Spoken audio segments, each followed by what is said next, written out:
معزز سامعین، مسلمانوں کو ٹی وی ویڈیو کا قائل کرنے کے لیے ایک بہتان پر مشتمل سوال اٹھایا جاتا ہے کہ جو علماء ٹی وی ویڈیو کے خلاف ہیں وہ نفلی حج و عمرہ اور تبلیغی دوروں کے لیے دوسرے ملکوں کا سفر کیسے کر سکتے ہیں؟ آئیے اس کا جواب حضور تاج الشریعہ سے سنیے۔ اگلا سوال ہے، جو حضرات تصویر و ویڈیو کشی کے حق میں ہیں وہ اعتراض کرتے ہیں کہ وہ علماء جو تصویر کی مخالفت تو کرتے ہیں لیکن حج زیارت کے علاوہ نفل حج و زیارت اور غیر ضروری غیر ملکوں کا سفر کرتے ہیں، تو کیا نفل کے لیے حرام کا ارتکاب کرنا درست ہے؟ وضاحت فرما دیں۔ حرام کا ارتکاب ناجائز ہے کوئی کرے، اور ابتدا کو دلیل بنانا یہ نادرست ہے اور نافہمی ہے، اور ابتدا پر مدار کار نہیں ہے، اور ابتدا کی بنا پر جو ہے احکام نہیں بدل جاتے ہیں۔ اور میں اس پر جو ہے یہ پلٹ کر سوال کر سکتا ہوں کہ پچھلے سیشن کے سوالات جو تھے وہ بھی ان پر ہیں اور ان کا جواب اب تک نہیں آیا، سوال پر سوال نہیں کیا جاتا ہے۔ اور دوسری بات یہ ہے کہ آج تک امیر جماعت فوٹو کو حرام اور ناجائز کرتے رہے، اور اس کے باوجود وہ نفلی حج کے لیے بھی جاتے تھے اور عمرے کے لیے بھی جاتے تھے، اور ان کے جو ہے باہر کے سفر بھی ہوتے رہے۔ تو کیا اس بنا پر جو ہے وہ ان کا ناجائز کہنا جو ہے وہ جو ہے اس پر کوئی اثر پڑے گا؟ اور ابتدا کی بہت ساری صورتیں ہیں کہ آدمی جو ہے بہت سارے کاموں میں مبتلا ہوتا ہے، اور اس کی ایک مثال یہی ہے کہ اسپرٹ ناجائز و حرام ہے، الکوہل ناجائز و حرام ہے، اور شراب کا استعمال ناجائز و حرام ہے، لیکن کسی نہ کسی طور پر جو ہے اسپرٹ کا استعمال پالش میں اور وارنش وغیرہ میں اس کا استعمال عام طور پر ہو رہا ہے، اور اس طور پر جو ہے روشنائیوں میں اور جو پین آج کل آ رہے ہیں ان کے اندر بھی کسی نہ کسی طور پر جو ہے اسپرٹ کی آمیزش ہوتی ہے۔ شراب کو سب ناجائز سب حرام کہتے ہیں، لیکن اس میں بھی جو ہے ابتدا اور حضور سرور عالم صلی اللہ تبارک و تعالی کے قول کے مطابق کہ آپ نے فرمایا کہ ایک زمانہ وہ آئے گا کہ شراب ہر پیٹ میں پہنچ جائے گی، چاہے وہ معذب ہو یا مغفور لہو ہو، اس پر عذاب ہو یا اس کی مغفرت ہو، تو کسی نہ کسی طور پر جو ہے دواؤں میں اس کا استعمال ہو رہا ہے، اور یہ ابتدا کی صورت ہے۔ تو اس بنا پر جو ہے اصل حکم اور حرمت جو ہے وہ برقرار رہے گا، اور کسی کے میں مبتلا ہونے سے جو ہے اصل حکم پر جو ہے کوئی فرق نہیں پڑتا۔ ابتدا کو دلیل بنانا جو ہے یہ محض نافہمی ہے، اور جو ہے یہ ایک طرح کی ہر درمی ہے۔ ہم اس کے قائل ہیں کہ شریعت کی پیروی کریں اور اپنی طبیعت کو اور اپنے حالات کو شریعت کے مطابق کریں، اور اگر ہم سے کوئی گناہ سرزد ہوتا ہے یا ابتلا کی کوئی صورت ہوتی ہے تو ہماری یہ ذمہ داری ہے کہ اس صورت ابتلا کو جہاں تک ہو اس کو کم کریں، اور یہ کوشش کریں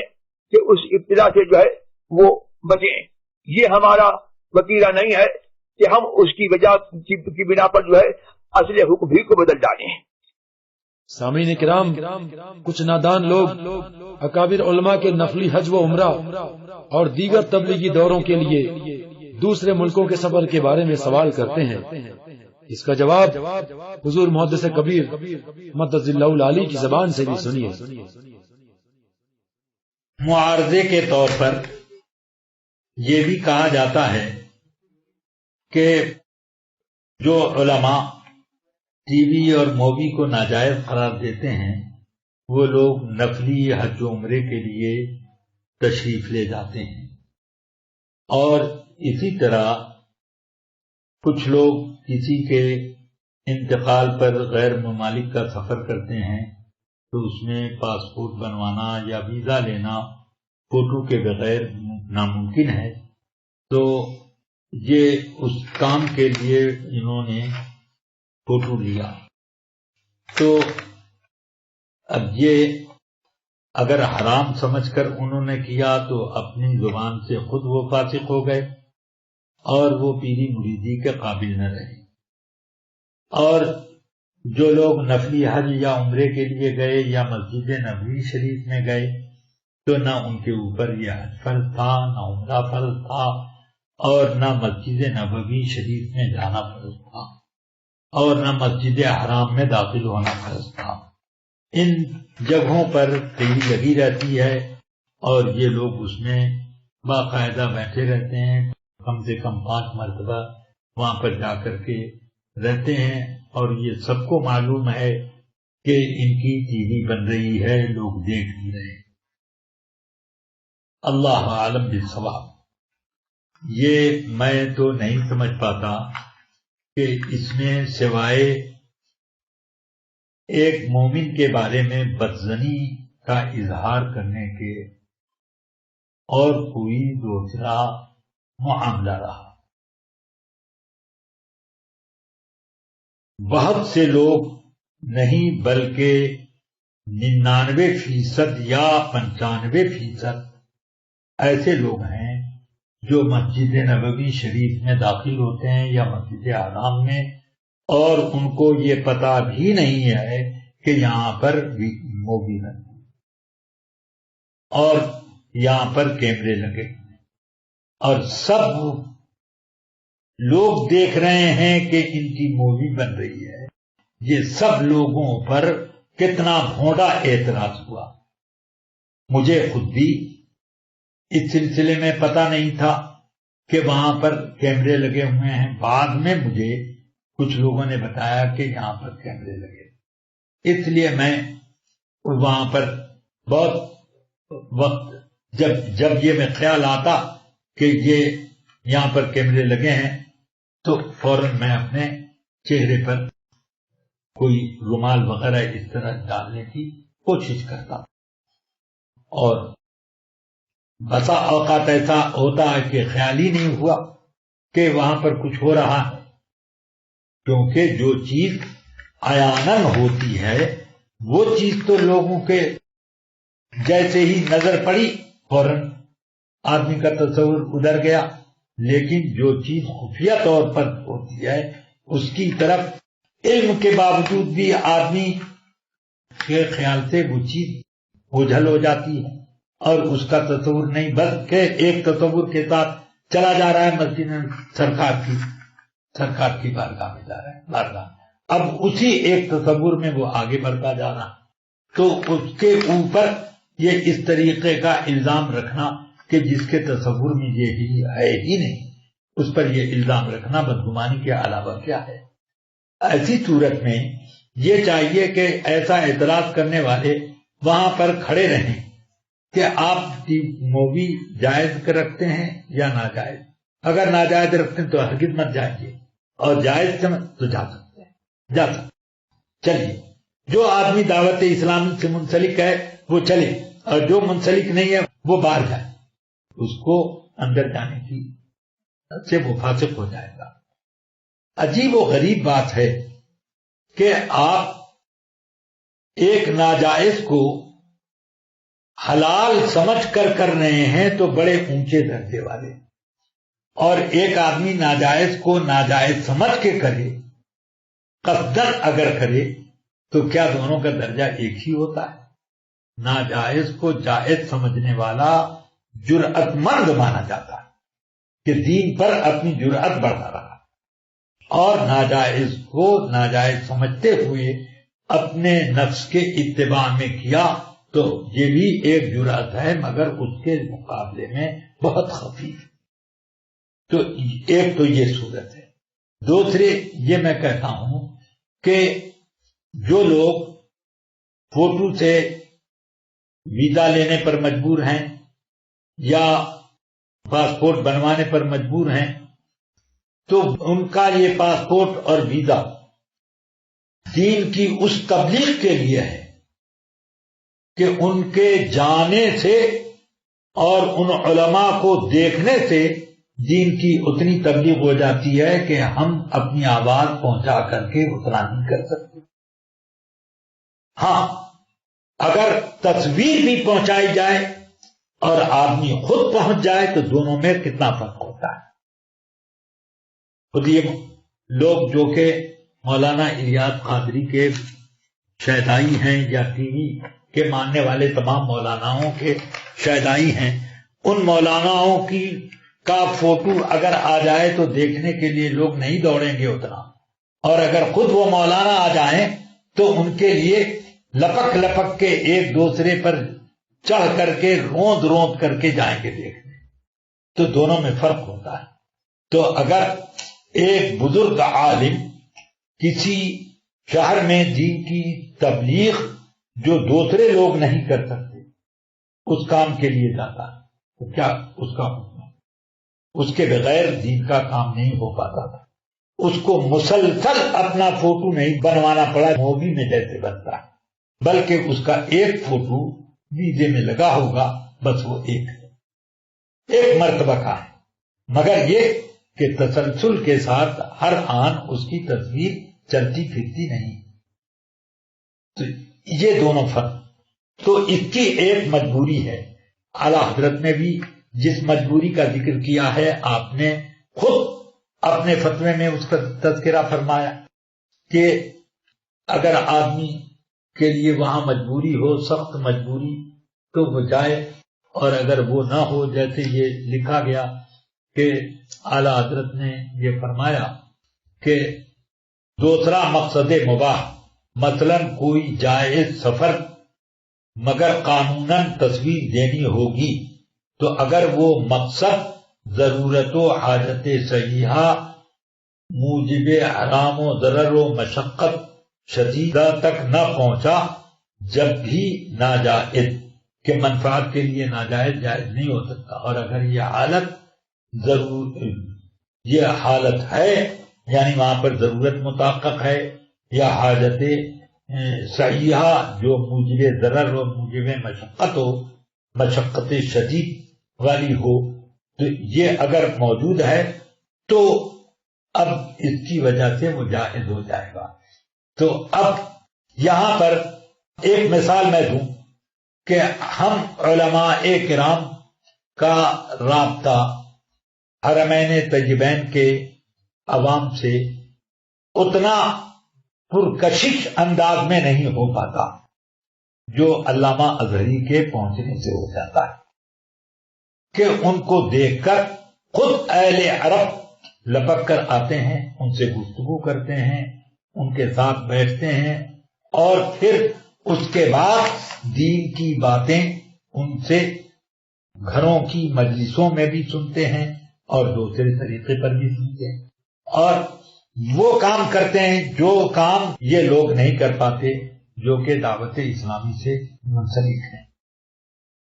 انہوں نے اپنی دعوت کے مرکز ممکن ہے کہ دنیا کے بیشتر ممالک میں قائم کر دیے ہوں، مگر وہابیت وہاں کی روک نہیں سکی. یعنی وہابیت کا بڑھنے میں جو اسپیڈ تھی اس اسپیڈ کو کم بھی نہیں کر سکی. اور علامہ اظہری صاحب پہنچ گئے ملک شام، دمشق وغیرہ، تو وہاں کے علماء کے مزاج میں تبدیلی لے آئی. میں نے یہاں تک دیکھا کہ عرس میں اعلیٰ حضرت کے عرس میں شام سے اور مصر کے قاہرہ کے اساتذہ، دمشق کی یونیورسٹی کے اساتذہ اور قاہرہ میں ازہر کے اساتذہ آئے، اور ان لوگوں نے باقاعدہ اپنی داڑھی بڑھا لی. تو ایک ہندوستانی طالب علم ساتھ میں تھے جو وہاں پڑھتے ہیں. میں نے ان سے پوچھا کہ کیا یہ ان لوگوں کی داڑھی وہاں مل کر نہیں، یہاں بریلی شریف آئے ہیں تو اس لیے ان لوگوں نے اپنی داڑھی اس لیے بڑائی کہنے لگے کہ تقریباً لحاظ شیخ. تو اب شیخ کا اگر دینی تعلیم پر اثر نہیں تھا تو یہ کیوں ہوا؟ ایک بات، وہیں ازہر کے ایک شیخ ٹائی باندھے تھے، حضور ازہری صاحب نے اس کی ٹائی پکڑ کے کہا کہ یہ انگریزوں کا شعار ہے کہ نہیں، یہ تو ہمارا ایک فیشن ہے. تو دوسرے عالم نے برجستہ کہا کہ آپ ضد مت کیجئے، جو شیخ ازہری شیخ اختر کہہ رہے ہیں وہی صحیح ہے کہ یہ انگریزوں کا شعار ہے، اس لیے اس شعار کو آپ ہٹا دیجئے. اس میں مان لیجئے کہ آپ کے ذہن میں شعار نہ ہو، مگر جب اس کی ایجاد انگریزوں ہی کی طرف سے ہے تو شعار ہونے کا،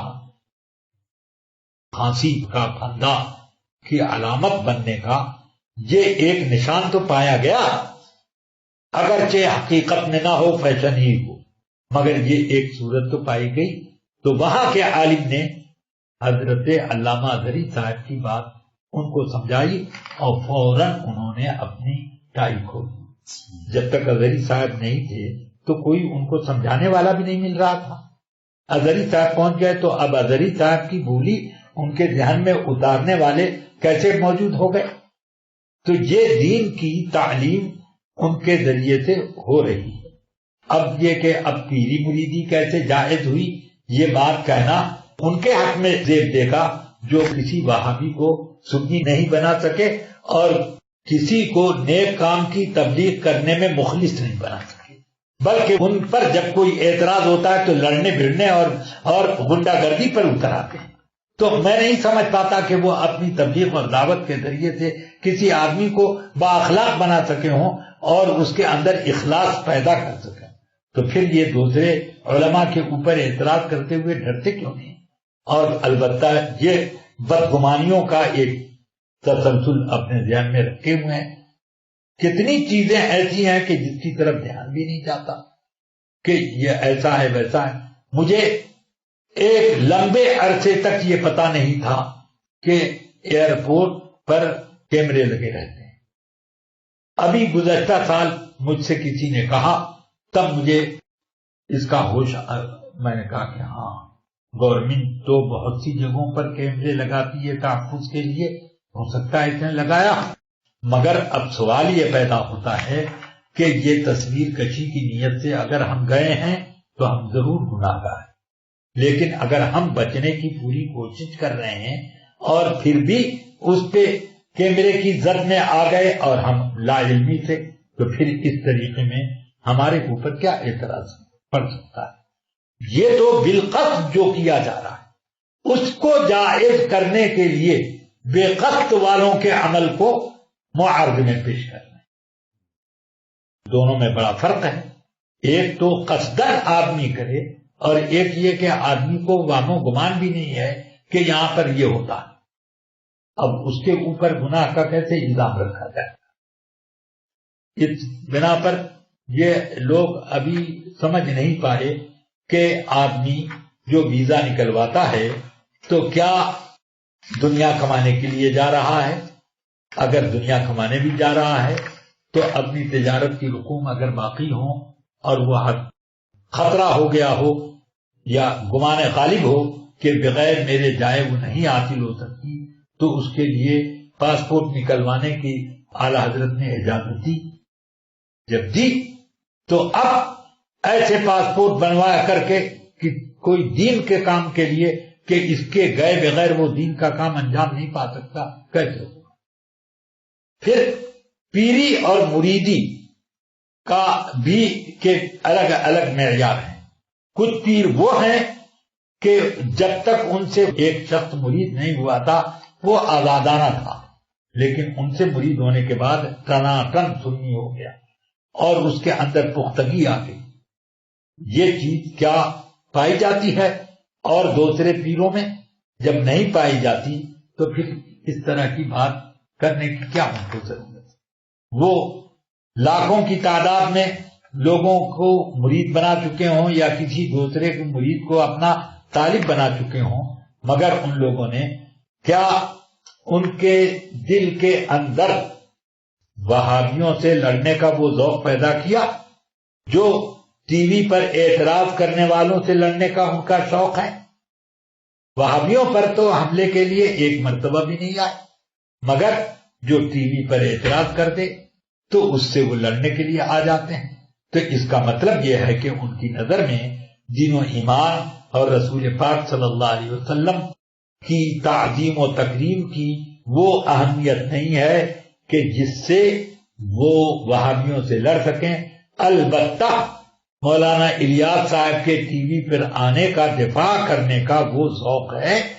ذوق ہے جو دین کا جز بن گیا ہے کہ اس میں ان کے اوپر جہاد فرض ہو گیا کہ جو آدمی ٹی وی کو ناجائز کہے یا مسجد میں سے ٹی وی ہٹوا دے تو اس سے یہ لڑنے کے لیے اور ڈنڈا بازی کرنے کے لیے تیار ہو جاتا۔ مگر اسی بنا پر کئی عالموں کو زد و کوب کیا، خود بنارس میں بھی کچھ ایسے واقعات پیدا ہوئے اور دوسرے شہروں میں بھی ایسے حالات نمودار ہوئے۔ تو اب ایسی صورت میں مجھے نہیں سمجھ میں آتا کہ وہ لوگ اپنے کام میں بہت مخلص ہیں۔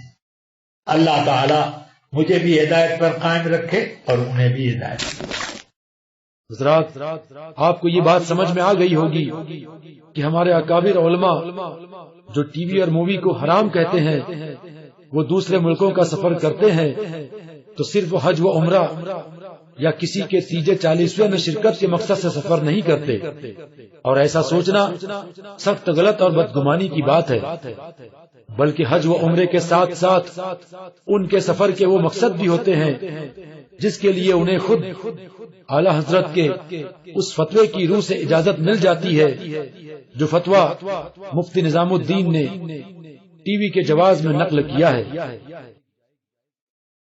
یہ جو تجھ کو بلاتا ہے یہ ٹھگ ہے مار ہی رکھے گا، یہ جو تجھ کو بلاتا ہے یہ ٹھگ ہے مار ہی رکھے گا، ہائے مسافر دم میں نہ آنا مت کیسی متوالی ہے۔ معزز سامعین کرام، پاکستان کی سرزمین سے جنم لینے والی تحریک منہاج القرآن دراصل بدعقیدگی کی تحریک ہے، جس کا بانی ڈاکٹر طاہر القادری حضور اقدس سید عالم صلی اللہ تعالی علیہ وسلم، صحابہ کرام و اہل بیت اطہار، سیدنا امام اعظم ابو حنیفہ سرکار غوث اعظم اور امام اہل سنت سیدنا اعلی حضرت وغیرہم رضوان اللہ تعالی علیہم اجمعین کے فضائل و کمالات کے کچھ عنوانات پر ایسی تقریریں کرتا ہے جنہیں سن کر بھولے بھالے لوگ اسے سنی سمجھ بیٹھتے ہیں، حالانکہ صرف فضائل بیان کرنا کافی نہیں بلکہ خدا اور رسول کے دشمنوں اور گستاخوں کا بائیکاٹ کرنا اور انہیں خارج اسلام جاننا بھی ضروری ہے۔ ڈاکٹر طاہر القادری کی زبان ان گستاخوں اور بد مذہبوں کا رد کرنے یا ان پر کسی قسم کا شرعی حکم لگانے سے خاموش ہے۔ دراصل طاہر القادری انانیت سے بھرا ہوا انتہائی مغرور انسان ہے جو یہ سمجھتا ہے کہ میرے سوا نہ کسی کے پاس علم ہے نہ عقل۔ اس کی سوچ یہ ہے کہ ہر کوئی میری بات مانے مگر میں کسی کی بات نہیں مانوں گا۔ وہ کہتا ہے کہ مجھے بریلویت، دیوبندیت، اہل حدیثیت اور شیعیت جیسے ناموں سے وحشت ہونے لگتی ہے، یعنی اس کا مطلب یہ ہوا کہ اہل سنت بریلویت سمیت کوئی مسلک اسلامی نہیں۔ اگر ایسا ہی ہے تو طاہر القادری بتائے کہ وہ سیدنا اعلی حضرت کے فتاوی حسام الحرمین کی تصدیق کرتا ہے یا نہیں۔ اگر تصدیق کرتا ہے تو اس کا یہ قول اور عقیدہ خود ہی رد ہے، اور اگر حسام الحرمین کے فتاوی کو قبول نہیں کرتا تو اس کے لیے دلائل پیش کرے، کیونکہ دلائل کے بغیر یہ بات قابل قبول نہیں۔ طاہر القادری اپنے آپ کو بہت بڑا محقق، دانشور اور سچا پکا مسلمان سمجھتا ہے، اور چند ایک صحیح باتوں کے ساتھ قرآن و حدیث کی غلط تشریح کرتے ہوئے بہت سے گمراہ عقائد آہستہ آہستہ عوام کے ذہن میں بٹھانے کی کوشش کر رہا ہے۔ اس گمراہ شخص نے قرآن و حدیث اور اجماع امت کے خلاف فتویٰ دیا ہے کہ عورت کی دیت مرد کے برابر ہے۔ اس کے اس فتوے کا علماء اہل سنت نے مدلل رد فرمایا ہے اور اس سے سوالات پوچھے ہیں جس کا جواب یہ آج تک نہیں دے سکا ہے۔ الغرض کہنا یہ ہے کہ پروفیسر طاہر القادری خود بھی گمراہ ہے اور دوسروں کو بھی گمراہ کر رہا ہے، مگر آج بھی اس کی اصلیت سے لاکھوں لوگ بے خبر ہیں اور یہ ان کے اندر بدعقیدگی کا زہر گھول رہا ہے۔ اسی طرح ڈاکٹر ذاکر نائک جو در حقیقت غیر مقلد گمراہ ہے، بڑی چالاکی سے نوجوانوں کو اپنے جال میں پھنسا رہا ہے اور عشق مصطفیٰ اور اولیاء و انبیاء کی محبت ان کے دلوں سے ختم کر کے انہیں بدعقیدہ بنانے کی بھرپور کوشش کر رہا ہے۔ ایسے گمراہ لوگوں کا نہایت سسٹمیٹک رد کرنے اور دلائل کے ساتھ ان کی حقیقت بے نقاب کرنے کی ضرورت ہے۔ الحمدللہ اس کے لیے ایک ویب سائٹ tahirulpadri.com تیار ہو چکی ہے اور کچھ دوسری ویب سائٹ بھی تیار ہو رہی ہیں، مگر اس مقصد کو صحیح طریقے سے پایہ تکمیل تک پہنچانے کے لیے تجربہ کار اور باصلاحیت علماء و مفتیان کرام کو مقرر کرنے کی ضرورت ہے جو ان بد عقیدہ لوگوں کی کتابوں کا بغور مطالعہ کریں اور ان کی تقریروں کو سن کر ان میں موجود غلط باتوں کو نوٹ کریں اور قرآن و حدیث کی روشنی میں اس کا زبردست رد تیار کریں، جسے کتابوں اور پمفلٹ کی صورت میں شائع کر کے یا تقریری انداز میں ریکارڈ کر کے سی ڈیز اور انٹرنیٹ کے ذریعے لوگوں تک پہنچایا جائے۔ اگر آپ اس منصوبے کو پسند کرتے ہیں اور چاہتے ہیں کہ یہ کام ہونا چاہیے تو اپنے موبائل میں لکھیں یس اور 8080 430 440 پر SMS کر دیں۔ اس طرح ہماری حوصلہ افزائی ہوگی اور ہم بھرپور اعتماد کے ساتھ اپنے مشن کو آگے بڑھا سکیں گے۔ اگر آپ یس لکھنے کے بعد ایک اسپیس دے کر اپنا مکمل نام و پتہ لکھ سکتے ہیں تو یہ بہت اچھا ہوگا، ورنہ کم از کم یس لکھ کر ضرور SMS کریں۔